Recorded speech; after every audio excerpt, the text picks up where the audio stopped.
लाडवा के गांव समानी में मन की बात कार्यक्रम में पहुंचे मुख्यमंत्री नायब सिंह सैनी। सीएम नायब सिंह सैनी ने कहा, मंडियों में सरसों और गेहूं की फसल को लेकर अधिकारियों को दिए आदेश। सीएम ने कांग्रेस और उसके नेताओं को बताया बीमार। पटियाला में सैन्य अधिकारी के ऊपर अत्याचार को बताया दुर्भाग्यपूर्ण। लाडवा के विधानसभा के गांव समानी में मन की बात कार्यक्रम में हरियाणा के मुख्यमंत्री नायब सिंह सैनी ने शिरकत की। मुख्यमंत्री नायब सिंह सैनी ने कहा कि हर महीने के लास्ट रविवार को प्रधानमंत्री नरेंद्र मोदी मन की बात कार्यक्रम मन की बात साझा करते हैं और साथ ही देश के लोगों ने जो अपने अपने क्षेत्र में अच्छे काम किए हैं वे भी मन की बात कार्यक्रम में प्रधानमंत्री कहते हैं, जिनसे देश के लोग प्रेरणा लेते हैं। मुख्यमंत्री नायब सिंह सैनी ने पटियाला में सैन्य अधिकारी के ऊपर किए गए अत्याचार पर कहा कि इस प्रकार की घटनाएं दुर्भाग्यपूर्ण है और ऐसा नहीं होना चाहिए। वहीं मुख्यमंत्री नायब सिंह सैनी ने कहा कि मंडियों में सरसों की आवक तेज को लेकर अधिकारियों को आदेश दे दिए गए हैं और गेहूं की फसल की तैयारी भी कर ली गई है और किसानों को किसी तरह की भी कोई भी परेशानी नहीं आने दी जाएगी।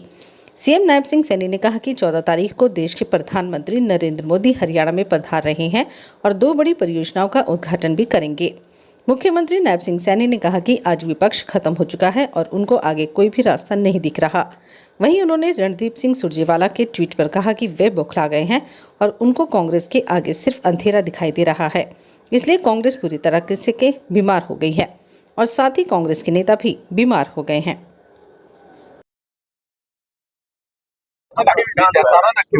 सबसे पहले तो आज माँ दुर्गा के पवित्र नवरात्रे, हमारा नववर्ष इसका शुभारंभ हुआ है।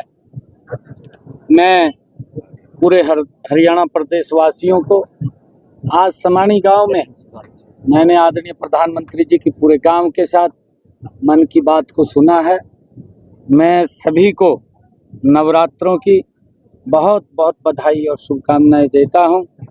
आदरणीय प्रधानमंत्री जी हर महीने में लास्ट संडे देश के लोगों से जुड़ करके मन की बात करते हैं और उस मन की बात में जो देश में लोगों ने अपने अपने क्षेत्र में अच्छे काम किए हैं, जिनसे देश के लोगों को प्रेरणा और उनके कामों की सराहना होती है, वो मिलते हैं।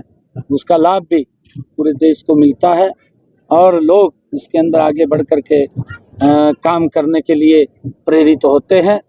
मैं मन की बात के कार्यक्रम आज सुनने के लिए यहाँ समानी में आया हूँ। मैं सभी गांव वासियों को और आदरणीय सरपंच साहब हमारी शिवानी जी, उनको बहुत बहुत बधाई और शुभकामनाएं देता हूँ। आज नवरात्रि शुरू हो गए। सीएम साहब, दिल्ली के अंदर कर्नल बाट का मामला गूंजा है, नवीन जिंदल सांसद ने भी उठाया है। पंजाब के अंदर कर्नल को पीटा गया, मारे गए, संसद के अंदर की पिटाई की गई थी और काफी मामला उठा था। संसद में भी पंजाब पुलिस के साथ लोगों ने, पंजाब पुलिस ने बड़ा मारा उनको, कर्नल बाट। एमपी साहब ने, जिंदल साहब ने भी संसद में कल उठाया है कि इस पर कार्रवाई होनी चाहिए, गिरफ्तारी होनी चाहिए, सीबीआई से जांच होनी चाहिए। राजनाथ सिंह से मिल रहे हैं, कल शायद टाइम मिला उनको।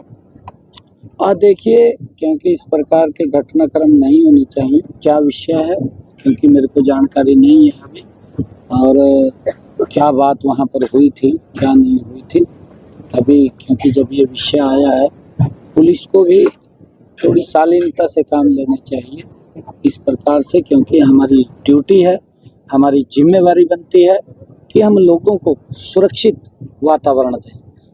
अगर हम सुरक्षित वातावरण देंगे तभी लोगों का विश्वास हमारे ऊपर बढ़ेगा।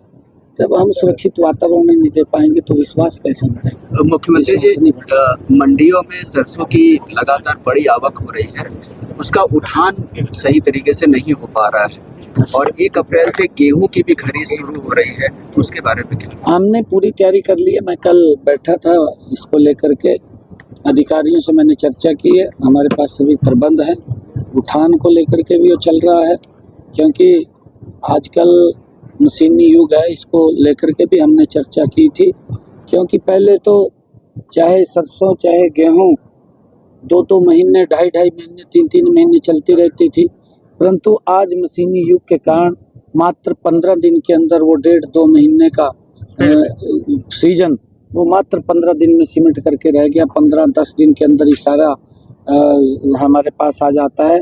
एकदम इतना प्रेशर होता है। मैं इस प्रेशर को आप ध्यान में रखते हुए इससे कैसे निपटा जाए, इसकी भी हमने आगे प्लानिंग करनी चाहिए ताकि किसानों को इस प्रकार की दिक्कत नहीं। हाँ, आज लाडवा में भी मीटिंग है और 2-3 गांव में और भी आज लाडवा के कार्यक्रम है, उनके अंदर रहना होगा। और मुझे आज लाडवा के लोगों से रूबरू होने का अवसर मिल रहा है, क्योंकि यही वो लोग हैं जिन्होंने हरियाणा में, जो हरियाणा के लोगों के साथ मिलकर के नॉन स्टॉप तीसरी बार सरकार।